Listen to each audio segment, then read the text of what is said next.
Welcome to Srimata Education YouTube channel and welcome to the online class of English literature for RGUKT AP lecturers. So in this particular live class, we are going to discuss about Tintern Abbey by William Wordsworth. So a quick study guide, like all the important points from the Tintern Abbey are covered in this video. So this comes under Lyrical Ballads that was published in 1798. Now let's start the class and let's discuss all the important points of Tintern Abbey by William Wordsworth.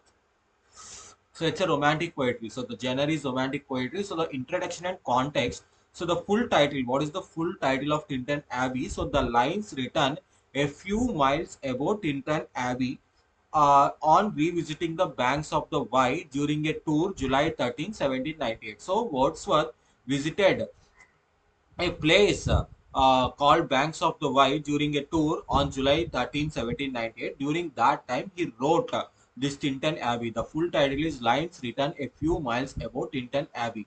So placed as the concluding poem of the first edition of Lyrical Ballads published in 1798 is the joint poetic manifesto of Wordsworth and Coleridge. So this particular poem, Tintern Abbey, this was the last poem. This was the last poem of the first edition of Lyrical Ballads, and this Lyrical Ballads was it's a poetic manifestation of Wordsworth and Coleridge. So this was published in 1798. So there were two visits. In 1793, when Wordsworth was at the age of 23, he first visited the Tintern Abbey. It was a lonely, politically disillusioned by the French Revolution, and it was also financially unanchored. And in again 1798, he returned 5 years later to the same place, Tintern Abbey, with his sister Dorothy, now possessing a more mature outlook on the nature and human morality. So when Wordsworth visited Tintern Abbey for the second time, he was more mature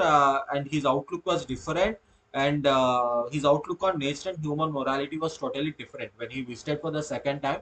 But when he visited for the first time in 1793, he felt that the place was very lonely. It was disillusioned because of disillusion because of French Revolution.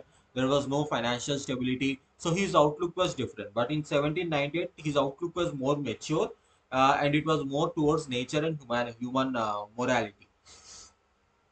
Now let's discuss other points. So form, meter and genre of Tintern Abbey. So the Tintern Abbey was written in blank verse format. So it was written in unrhymed iambic pentameter, mimicking the natural colloquial flow of elevated speech and deep philosophical reflection.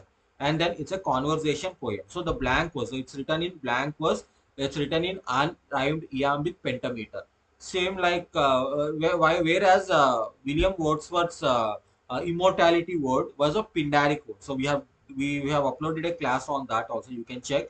So, but this Tintern Abbey was written in blank verse, unrhymed iambic pentameter, and then it's a conversation poem, a form that was pioneered alongside Coleridge. It functioning as a meditative interior monologue in intimate direct address. So the poem was a meditative interior monologue. It was a monologue in intimate and direct address. It's a conversation poem alongside Coleridge between Wordsworth and Coleridge, and it's a greater romantic lyric. So it actually begins with a localized landscape, moves inward to philosophical exploration, then again it returns to the immediate setting with heightened spiritual awareness. So the poem it begins with a very localized, very specific landscape, then it goes broader. Then it moves inward to broader like philosophical exploration, and then it again it comes back to immediate setting with heightened spiritual awareness. Then we have other important lines. The three stages of Wordsworth spiritual growth. The important three stages are like the stage one, boyhood. So in stage one, boyhood, the thought process was animal-like vitality, unthinking, physical responses to landscape, courage, unreflective pleasures driven by immediate sensory motion. So the stage one, boyhood, it was driven by immediate sensory motion, not much matured, animal-like vitality and physical responses to landscape and unreflective pleasures. Everything was driven by immediate sensory motion. And in the second stage, the youth, 1793, it's a visceral emotional passion and escapist wonder, like an appetite, a feeling, and a love that had no need of a remoter charm by thought supplied.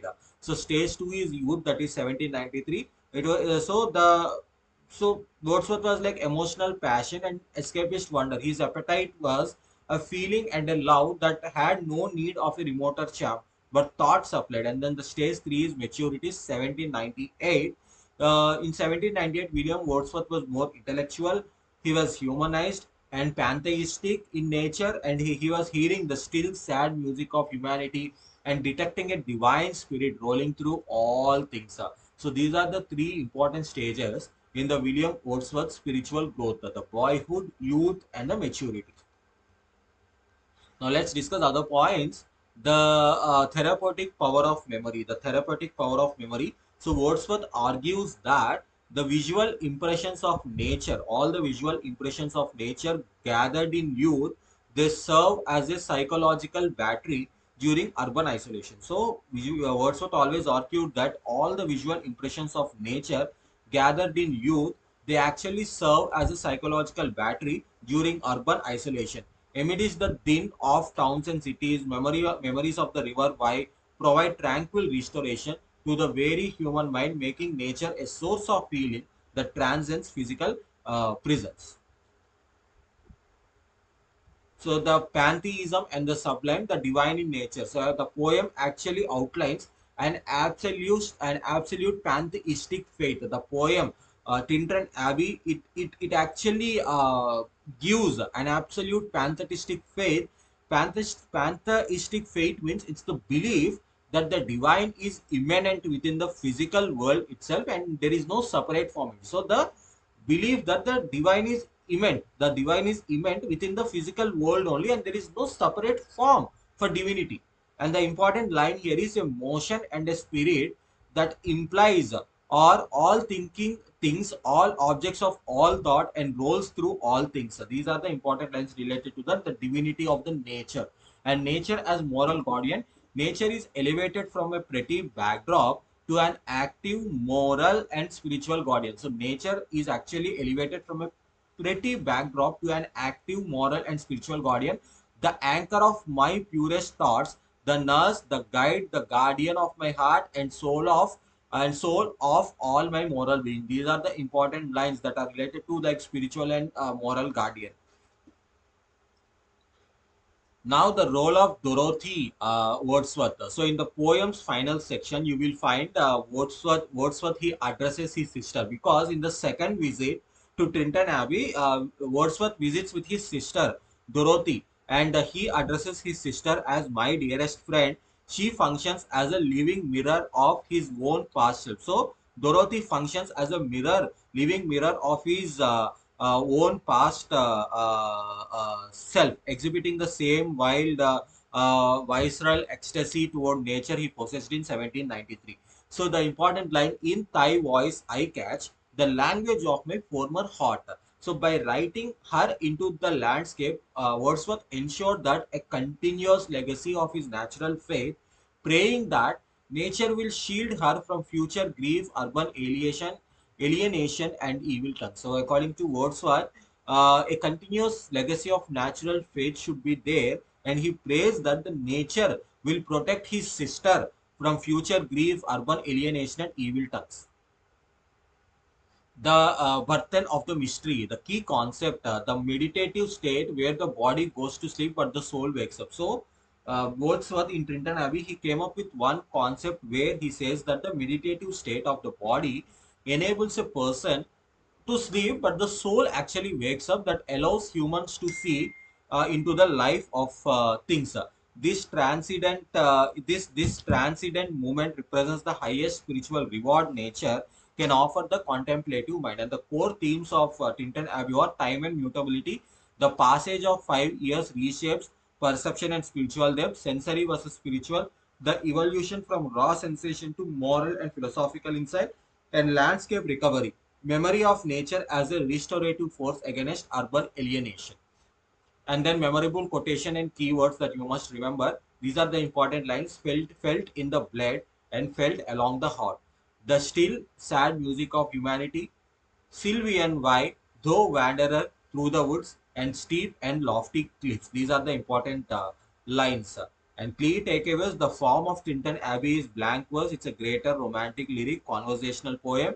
And the structure are three stages of William Wordsworth's spiritual divinity: boyhood, youth, and maturity.